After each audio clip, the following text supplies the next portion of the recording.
سلمان بخاری کی کہانی کنواں۔ اس سنسان راستے پر وہ پہلے بھی کئی بار سفر کر چکا تھا۔ وہ چپے چپے سے مانوس تھا، کہاں اترائی ہے کہاں چڑھائی ہے وہ اچھی طرح جانتا تھا، مگر آج نہ جانے کیوں گاہے بگاہے اسے ایسے اندیکھے مقامات کا سامنا ہو رہا تھا جو پہلے اس کی نظر سے نہ گزرے تھے۔ وہ بہت حیران تھا کہ یہ اندیکھے درخت، یہ جھنڈ، یہ پگڈنڈیاں آج اسے پہلے سے بالکل مختلف دکھائی دے رہی تھیں۔ اس نے اپنے خیال کو جھٹکتے ہوئے خود سے سرگوشی کی کہ شاید وہ بوڑھا ہو چکا ہے اور اس کی یادداشت پہلے جیسی نہیں رہی، یا شاید وہ غلط سمت میں راستہ بھٹک گیا ہے، مگر سورج کی سمت، کمپاس سب اسے ٹھیک راستے کا اشارہ دے رہے تھے۔ وہ ایک چھوٹا تاجر تھا جو ہر سال 2 بار اسی راستے سے ہو کر اپنے علاقے سے میلوں دور علاقوں میں اجناس اور اشیاء کو خریدنے اور بیچنے کے لیے جاتا تھا، جس سے اس کی گزر اوقات ہوتی تھی۔ اس کی گھوڑا گاڑی ایک خاص رفتار سے چل رہی تھی۔ وہ اپنے علاقے سے بہت دور آ چکا تھا۔ اس نے سوچا کیوں نہ کچھ دیر سستا لے۔ اس کا گھوڑا بھی 5 گھنٹے کے مسلسل سفر سے تھک چکا تھا۔ اس نے ایک بیابان میں اپنے گھوڑے کو گاڑی سے آزاد کر کے درخت سے باندھا اور خود بھی قریب ہی درخت کے نیچے لیٹ گیا۔ فوراً ہی اس کی آنکھ لگ گئی۔ اس کی آنکھ تب کھلی جب اسے اپنی کمر پر پانی کا احساس ہوا۔ وہ فوراً اٹھا۔ اس نے دیکھا کہ غلطی سے گھوڑا گاڑی کو کھولتے وقت اس کے پانی کے ڈبے کا منہ نیچے کی جانب کھلا رہ گیا تھا، جس کی وجہ سے پانی تقریباً ختم ہو چکا تھا۔ وہ فوراً پانی کی تلاش میں نکل پڑا کہ شاید کوئی ندی یا کنواں قریب ہو جہاں سے وہ پانی بھر سکے۔ وہ ابھی چند قدم ہی چلا تھا کہ ایک جھنڈ کے قریب درخت کی اوٹ میں اسے ایک خستہ حال کنواں دکھائی دیا۔ وہ بے تابی سے کنویں کی جانب بھاگنے لگا۔ کنویں کے قریب پہنچ کر اس میں جھانکنے کی کوشش کی، مگر گھپ اندھیرے میں اسے کچھ دکھائی نہ دیا۔ کنویں کی اندرونی دیواریں بہت خستہ حال دکھائی دے رہی تھیں۔ کنواں کتنا گہرا تھا یہ کہنا بھی مشکل تھا۔ اس میں پانی ہے یا وہ سوکھ چکا ہے کچھ قیاس نہیں کیا جا سکتا تھا۔ کوئی رسی، کوئی برتن، کچھ بھی قریب نہ تھا۔ اس نے سوچا وہ اپنی گھوڑا گاڑی سے رسی اور ڈول کیوں نہ لے آئے، مگر اچانک اس کی بےتاب طبیعت نے اسے بے صبری کا مظاہرہ کرنے پر مجبور کر دیا۔ اس نے سوچا کنویں کی اندرونی دیواریں اتنی زیادہ باہر نکلی ہیں کہ کوئی بھی ان پر چڑھ اتر سکتا ہے، کیوں نہ وہ پہلے یہ دیکھ لے کہ کنویں میں پانی ہے یا سوکھا ہے۔ وہ فوراً اندر کی جانب نیچے اترنے لگا۔ کنواں اتنا زیادہ گہرا ہوگا اس کو اندازہ نہ تھا۔ وہ 20 قدم نیچے کی جانب اتر چکا تھا، مگر نیچے اب بھی ویسا ہی اندھیرا تھا جیسا اوپر سے دکھائی دیتا تھا۔ پہلی بار اسے اپنی پسلیوں میں خوف کا احساس ہوا۔ اس نے خود سے کہا اسے اس گہرے کنویں سے جلد نکل جانا چاہیے، مگر جیسے ہی اس نے اوپر قدم اٹھانے کی پہلی کوشش کی، اسے کوئی بھی مناسب اینٹ اپنے پاؤں کے نیچے نہ ملی۔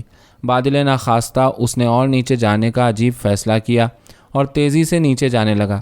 حیرت انگیز طور پر نیچے جانے کے لیے اسے ہر نچلے قدم پر مناسب اینٹ ملتی گئی۔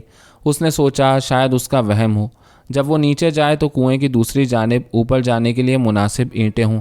10 قدم اور نیچے اترنے پر اس کی حیرت کی انتہا نہ رہی جب اس نے دیکھا کہ کنواں بالکل سوکھا اور اس کی اندرونی دیواروں سے ناخوشگوار بو آ رہی تھی۔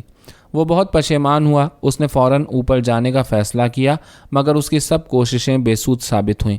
وہ ایک قدم بھی اوپر نہ چڑھ سکا۔ وہ مدد کے لیے چلانے لگا، مگر اس کی آواز بازگشت بن کر اسی کے کانوں میں گونجنے لگی۔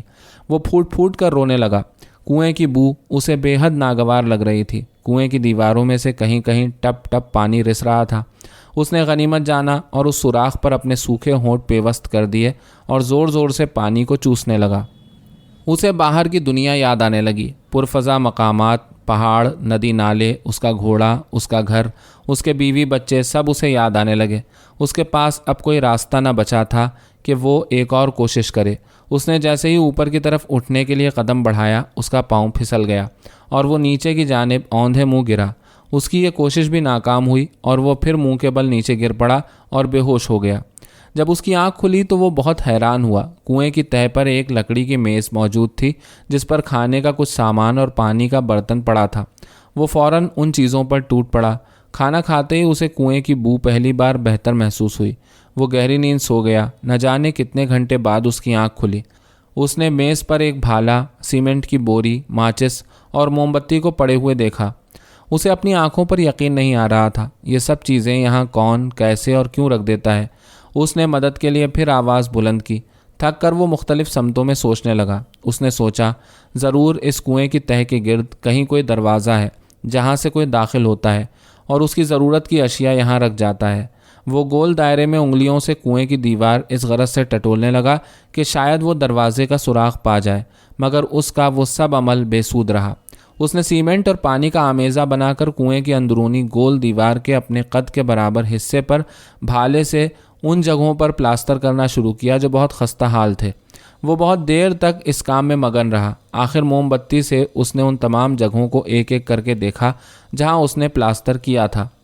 وہ تھک چکا تھا۔ اس نے ڈبل روٹی پر پنیر کا ٹکڑا رکھا اور دودھ کے ساتھ کھانے لگا۔ اسے ذائقہ اپنی گھوڑا گاڑی میں پڑے کھانے سے زیادہ اچھا لگا۔ وہ پھر سونے کی کوشش کرنے لگا، مگر بار بار اسے یہ سوچ کر نیند نہ آتی تھی کہ وہ کون ہے جو کنویں میں اس کی موجودگی سے آگاہ ہے اور اسے کھانا دے رہا ہے مگر سامنے نہیں آتا۔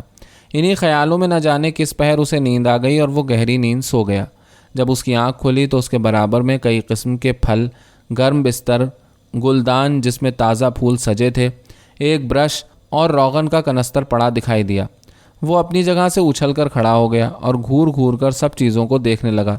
اسے کچھ سمجھ نہیں آ رہا تھا۔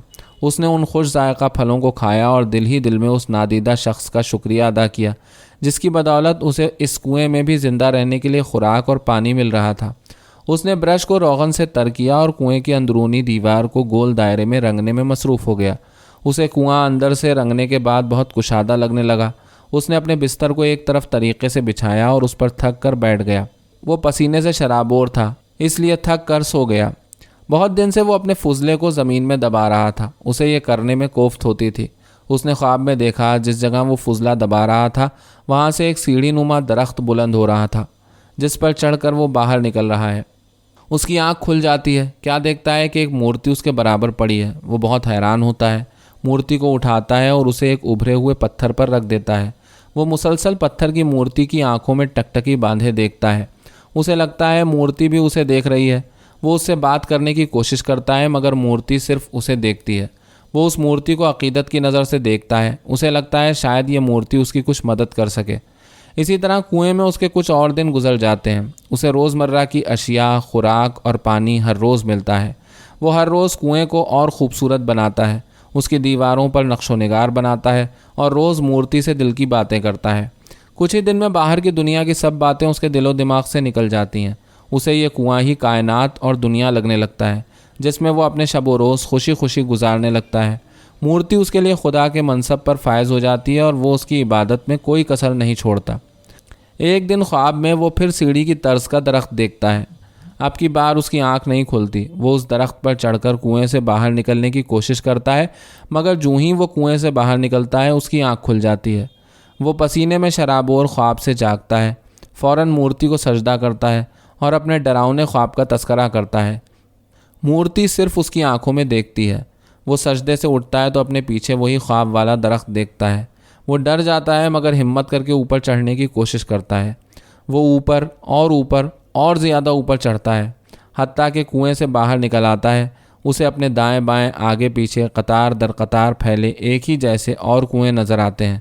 وہ ڈر کے چکرا جاتا ہے مگر بھول جاتا ہے کہ اس کا کنواں کون سا تھا۔ وہ بوکھلاہٹ میں کنووں کی قطار کے بیچ ادھر ادھر بھاگتا ہے، مختلف کنووں میں جھانکنے کی کوشش کرتا ہے۔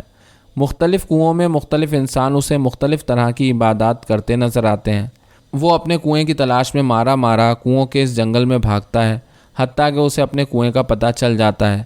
وہ فوراً اپنے کنویں میں چھلانگ لگا دیتا ہے اور مورتی کے قدموں میں گر کر زار و قطار رونے لگتا ہے۔ اسی حالت میں اسے پھر نیند گھیر لیتی ہے۔ وہ سو جاتا ہے۔ اس بار جب اس کی آنکھ کھلتی ہے اسے اپنی کمر پر پانی کا احساس ہوتا ہے۔ اس کا گھوڑا اس کے سر پر زبان پھیر رہا ہوتا ہے۔ وہ اٹھتا ہے، اپنی گھوڑا گاڑی تیار کرتا ہے اور انجانے سفر پر سرپٹ بھاگ کھڑا ہوتا ہے۔